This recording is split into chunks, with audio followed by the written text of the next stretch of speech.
Hi friends, welcome to CNR English Academy. இன்னைக்கு வீடியோல PGTRB 2025 exams ரிலேட்டடான இன்ஃபர்மேஷன்ஸ் பார்க்குறோம்.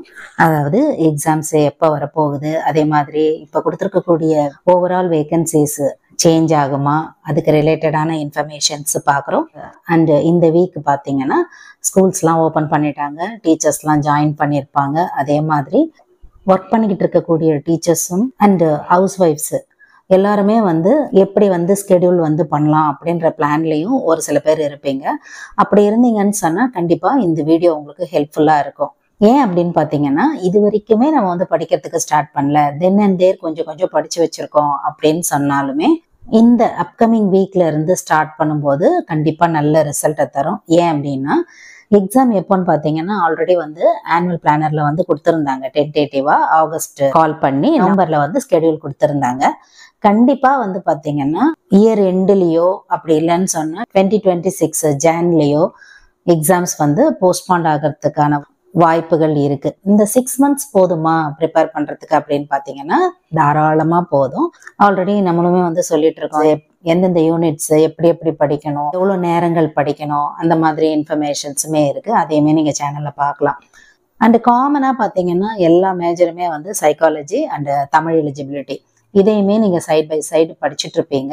ஒருவேளை அப்படி படிக்க முடியலன்னாலும் இப்பத்துல இருந்து நீங்க போடக்கூடிய ஸ்கெடியூல்ஸ் உங்களுக்கு கண்டிப்பா ஹெல்ப் பண்ணும் வரப்போற எக்ஸாமுக்கு. அண்ட் இப்போ ஒரு 15 டேஸா பாத்தீங்கன்னா நீங்க டெய்லிஸ்லயும் சரி இல்ல நிறைய நெட் சோர்சஸ்லயுமே பாத்தீங்கன்னா ஒரு இன்ஃபர்மேஷன்ஸ் வந்துட்டு இருக்குது. ஒரு இன்ஃபர்மேஷன்ஸை நம்மளால பார்க்க முடிஞ்சது. அதாவது லாஸ்ட் May 31 பாத்தீங்கன்னா இது வரைக்கும் இல்லாத நம்பர் ஆஃப் ரிட்டையர்மெண்ட்ஸ் நம்ம பார்த்துருப்போம். அதாவது ஒரே நாள்ல 8000க்கும் மேற்பட்ட government officials and teachers retirement ஆனாங்க. ஸோ அந்த வேகன்சிஸ் கண்டிப்பா வரக்கூடிய பிஜிடிஆர்பிலையா இருக்கட்டும் இல்ல இப்ப இருக்கக்கூடிய எஸ்ஜிடி அண்ட் யூஜிடியில பிரதிபலிக்கும். கண்டிப்பா இன்னமும் அடிஷன் லிஸ்ட் வர்றதுக்கு வாய்ப்பு இருக்குது. ஒரேடியா ஒரு 5000 10,000 அந்த மாதிரி இல்லைன்னா கூட கண்டிப்பா ஒரு ஹோப் இருக்குது. இன்னமுமே வேகன்சிஸ் அரைஸ் ஆகும் அப்படின்னு சொல்லி. ஏன்னா மாபா ரிட்டையர்மெண்ட் வேகன்சிஸ் இருக்கிறது ஒரு பெரிய காரணம். அண்ட் அதுக்கு முன்னாடியே பாத்தீங்கன்னா நிறைய வேகன்சிஸ் நமக்கு ஃபில் பண்ண வேண்டி இருக்குது. அண்ட் அதனால வரப்போற பிஜிடிஆர்பி எக்ஸாமும் பாத்தீங்கன்னா ஏன்னா கேப் ரொம்ப அதிகமா கிடையாது. இந்த 6 மாசத்துல இருந்து 8 மாசத்துக்குள்ள வரப்போற இந்த எக்ஸாமுக்கும் பாத்தீங்கன்னா இது பொருந்தும். லிஸ்ட் ஆஃப் வேகன்சி பாத்தீங்கன்னா நமக்கு டென்டேட்டிவ் பிளானர்ல கொடுத்துருக்காங்க இல்லைங்களா, ஒரு 2000 வேகன்சிஸ்க்கு கிட்ட கொடுத்துருப்பாங்க. ஆனா அது கண்டிப்பா அட்ராக்டிவா அதிகரிக்கும் சப்ஜெக்ட் வைஸ் பார்க்கும்போது.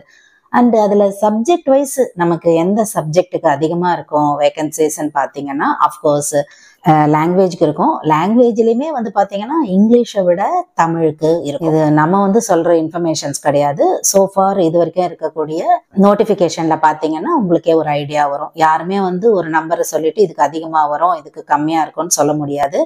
சோஃபார் இருக்கக்கூடிய நோட்டிபிகேஷன் டேட்டா தான் இப்ப நம்ம சொல்லிக்கிட்டு இருக்கோம்.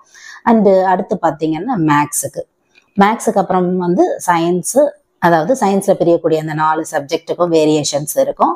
அண்ட் அஃப்கோர்ஸ் ஹிஸ்ட்ரி, எக்கனாமிக்ஸ், காமர்ஸ்க்கு பார்த்தீங்கன்னா கிராஜுவலா இருக்கும் அந்த வேகன்சிஸ். ஸோ நமக்கு தேவை பார்த்தீங்கன்னா ஒரு போஸ்டிங்கு. அந்த ஒரு போஸ்டிங்க்கு ஜெனுயினா ரொம்ப கான்ஃபிடென்ட்டா கன்சிஸ்டன்சியோட நம்ம படிக்கும்போது கண்டிப்பா அதை நம்மளால வாங்க முடியும். ஆல்ரெடி உங்களுக்கு இந்த டீட்டெயில்ஸ் தெரிஞ்சிருக்கும். இந்த மாதிரி ஒரு 8000 பிளஸ்க்கு கிட்ட ரிட்டையர்மெண்ட் ஆயிருக்காங்க அப்படின்னு சொல்லி. ஒருவேளை உங்களுக்கு தெரியல அப்படின்னு சொன்னா தெரிஞ்சுக்கோங்க. அண்ட் அது கட்டாயம் எக்ஸாம்ஸ்ல ரிஃப்ளெக்ட் ஆகும். ஐ மீன் அந்த வேகன்சிஸ். ஒரு சிலர் நினைச்சிருக்கலாம் வேகன்சி ரொம்ப கம்மியா தானே இருக்கு, இதுக்கு போய் இவ்வளவு கஷ்டப்பட்டு படிக்கணுமா அப்படின்னு சொல்லி. நிறைய பேர் இப்ப வரக்கூடிய குரூப் 4 எக்ஸாம்ஸ்லயுமே கான்சென்ட்ரேட் பண்ணிக்கிட்டு இருப்பீங்க. நான் டிஎன்பிஎஸ்சி குரூப் எக்ஸாம்ஸ் கான்சென்ட்ரேட் பண்ண வேணான்னு கண்டிப்பா சொல்ல கிடையாது. கட்டாயம் கான்சென்ட்ரேட் பண்ணுங்க. நம்மளை பொறுத்த வரைக்கும் ஒரு வேகன்சி அது டிஆர்பியா இருந்தா என்ன, டிஎன்பிஎஸ்சியா இருந்தா என்ன, கண்டிப்பா நமக்கு வாங்கணும், அது ஒண்ணு. ஆனா நீங்க படிச்சிருக்கக்கூடிய குவாலிஃபிகேஷனுக்கு அது ரிலேட் ஆகுமான்னு பாருங்க. இப்ப குரூப் 4 பாத்தீங்கன்னா சம் லேக்ஸ் கணக்குல எழுதுவாங்க. அண்ட் அதுலயுமே வேகன்சிஸ் ஒரு 10,000 பேர் கிட்ட போடுறாங்க, இல்லைன்னு சொல்லல. ஆனா பெனிஃபிட்ஸ் வந்து பார்த்தீங்கன்னா எஸ்பெஷலி விமன் டீச்சர்ஸ்க்கு வந்து நிறைய பெனிஃபிட்ஸ் பார்த்தீங்கன்னா டிஆர்பியில் இருக்குது. அது யாரும் சொல்லி புரிய வேண்டியது கிடையாது. அண்ட் அதே மாதிரி சேலரி வைஸ் மற்ற பெனிஃபிட்ஸ் எல்லாமே வந்து இதில் அதிகம். அதுக்காக டிஎன்பிஎஸ்சி வந்து ட்ரை பண்ணக்கூடாது அப்படின்லாம் கிடையாது. கண்டிப்பாக உங்களோட பொட்டன்ஷியலை போடுங்க. வரக்கூடிய எக்ஸாம்ஸில் அடுத்தடுத்து எழுதி எதில் நம்ம ஜாயின் பண்ணாலும் ஓகே தான்.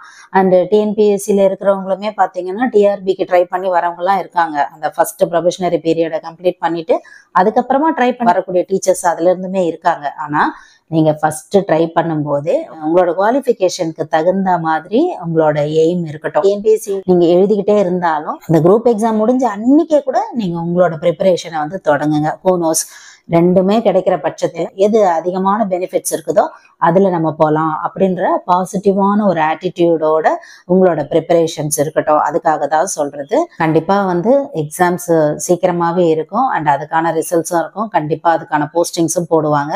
ஒரு டிபார்ட்மெண்ட்லேயும் பார்த்தீங்கன்னா நிறைய பெனிஃபிட்ஸ் வந்து சொல்லிட்டு தான் வராங்க. டிரான்ஸ்போர்ட்டில் பார்த்தீங்கன்னா லாஸ்ட் வீக் ஒரு 10 டேஸ்க்கு முன்னாடி பார்த்தீங்கன்னா நிறைய அவங்களுக்கு உண்டான அறிவிப்புகள்லாம் வந்திருந்தது. அட்ராக்டிவான அறிவிப்புகள், இது வரைக்கும் டிரான்ஸ்போர்ட்டில் நடக்காத ஒரு சில விஷயங்கள், இந்த மாதிரிலாம் வந்து நாங்கள் பண்ணுவோம்னு சொல்லி அதில் கொடுத்துருந்தாங்க. உங்களுக்கு தெரிஞ்சிருக்கலாம். நம்ம அதுக்குள்ளே போக தேவை கிடையாது. எதுக்கு வந்து இதை கோடிட்டு காமிக்கிறோம் அப்படின்னு சொன்னால், ஒரு டிபார்ட்மெண்ட்டாக வந்து கவர்மெண்ட் வந்து ஸ்டெப்ஸ் எடுப்பாங்க. அதுக்கு எஜுகேஷன் டிபார்ட்மெண்ட்டும் ஒன்றும் விதிவிலக்கு கிடையாது. கண்டிப்பாக அவங்களோட நேரடி கண்காணிப்பில் இருக்கக்கூடிய டிபார்ட்மெண்ட்டில் எஜுகேஷனும் ஒன்று. ஆனால் அந்த மாப் அப்படின்னு சொல்லும்போது தான் எல்லாருக்குமானதா இது கிடைக்குமா அப்படின்னும் போது தான் பெரிய கேள்விக்குறியாயிட்டு ஃப்ரஸ்ட்ரேஷனில் போயிடுறோம். இல்லைன்னு கிடையாது. ஸோ எவ்வளோக்கு எவ்வளவு நம்ம வந்து முந்திக்கிறோமோ, 100 வேகன்சியாக இருக்கட்டும், அது 50 வேகன்சியாக இருக்கட்டும், 10 இருக்கட்டும், it doesn't matter. Highest potential போடுறவங்களுக்கு கண்டிப்பாக அவங்களோட போஸ்டிங்ஸ் வந்து உறுதி செய்யப்படுது. அதைத்தான் நம்ம வந்து புரிஞ்சுக்கணும். ஒரு எக்ஸாமுக்கு பார்த்தீங்கன்னா நம்பர் ஆஃப் கேண்டிடேட்ஸோட லிஸ்ட்டு லட்சக்கணக்கில் போகுது. டிஎன்பிஎஸ்சிலாம் நீங்கள் பார்த்தீங்கன்னா டிஆர்பியில் அவ்வளோ கிடையாது, கம்மியாக தான் இருக்குது. சப்ஜெக்ட் வைஸ் நம்ம பார்க்கும்போது கண்டிப்பாக அது பிரிஞ்சிடுது. ஆனால் அந்த நம்பர் ஆஃப் வேகன்சிக்குள்ளே நம்ம வந்து அதுக்குள்ளே கொண்டு போகணும் அப்படின்னு சொன்னால் எந்த அளவுக்கு நம்ம வந்து நம்மளோட எஃபர்ட்டை போடணும். நியூவாக வரக்கூடிய கிராஜுவேட்ஸ் அவங்க கூடயுமே நம்ம போட்டி போட்டு தான் வந்து வர வேண்டி இருக்குது. ஆல்ரெடி ப்ரிப்பேர் பண்ணிக்கிட்டு இருக்கிறவங்க அண்டு ஃப்ரெஷர்ஸ்க்குமே பார்த்தீங்கன்னா மிகப்பெரிய டாஸ்க் தான். இட்ஸ் நாட் ஈஸி கோ. இதுக்கு முன்னாடி படிக்கிறவங்க எவ்வளோ பேர் இருப்பாங்க, அவங்க எவ்வளோ விஷயங்கள் தெரிஞ்சிருக்கும், அதை தாண்டி அவங்களும் வரணும். ஸோ எல்லாருக்குமே பார்த்தீங்கன்னா ஒரு கான்ஃப்ளிக்ட், ஒரு பெரிய போராட்டம் இருக்கத்தான் செய்து அதை தாண்டி தான் நம்ம வர வேண்டி இருக்குது. ஸோ நம்பர் ஆஃப் ஹவர்ஸை வந்து அதிகப்படுத்துங்க. இது வரைக்குமே படிக்கலன்னா கூட படிக்க ஆரம்பிச்சிடுங்க. நிறைய டைம் வந்து உருவாக்கி எதெல்லாம் புரியலையோ, எதெல்லாம் படிக்கிறதுக்கு கஷ்டமா இருக்கோ, எந்த சப்ஜெக்டா இருந்தாலும் சரி அந்த யூனிட்ஸை முதல்ல வச்சுக்கோங்க. எஸ்பெஷலி அது இப்போ கொடுத்த ஒரு டாப்பிக்காக இருக்கட்டும், ஐ மீன் புது யூனிட்ஸ் மாற்றினாங்க இல்லைங்களா, அதுவாக இருக்கட்டும், அதுலேருந்து உங்களோட முயற்சிகள் ஆரம்பிக்கட்டும். நிறைய கேள்விகள் அதில் எதிர்பார்க்கலாம். எந்த வீடியோவாக இருந்தாலும் சரி பிஜிடிஆர்பி ரிலேட்டடாக சொல்லும்போது நம்ம இதை சொல்லுவோம், நியூ யூனிட்ஸுக்கு அதிகமான இம்பார்ட்டன்ஸ் கொடுங்க அப்படின்னு சொல்லி. ஒருவேளை புதுசாக அந்த வீடியோவை அவங்க பார்க்குறவங்களா கூட இருக்கலாம். அதுக்காகத்தான் நியூ யூனிட்ஸுக்கு நிறைய இம்பார்ட்டன்ஸ் கொடுங்க. நூக் அண்ட் கார்னர் படிங்க அந்த யூனிட்ஸில். அதுக்கப்புறம் மற்ற யூனிட்ஸ்லாம் வந்து படிங்க. அந்தந்த டாப்பிக்கில் இது வரைக்கும் கேட்ட கேள்விகள் எது, இது வரைக்கும் கேட்காத கேள்விகள் எது அப்படின்னு தெரிய வரும் இல்லைங்களா. அதெல்லாம் வந்து தேடி தேடி படிக்க ஆரம்பிங்க. ஸோ எக்ஸாம்ஸு நமக்கு சீக்கிரமாகவே நோட்டிஃபிகேஷன் வந்துடும் இந்த இயர் எண்டு. அப்படி இல்லைன்னு சொன்னால் 2026ஓட ஆரம்பத்தில். அண்டு வேகன்சிஸோட சேஞ்சஸ் வந்து கட்டாயம் இருக்கும். அதில் உங்களுக்கு எந்த டவுட்டுமே வேணாம் அப்படின்ற பாசிட்டிவ் நோட்டோட இந்த வீடியோ இங்கே முடியுது. இதில் உங்களுக்கு ஏதாவது டவுட்ஸ் இருந்தாலும் வழக்கம் போல் உங்களோட கமெண்ட் செக்ஷனில் சொல்லுங்கள். Up to this I conclude. இதே மாதிரி ஒரு நல்ல வீடியோவில் உங்களை நான் மீட் பண்ணுறேன். Thank you friends. தேங்க்ஸ் ஃபார் வாட்சிங்.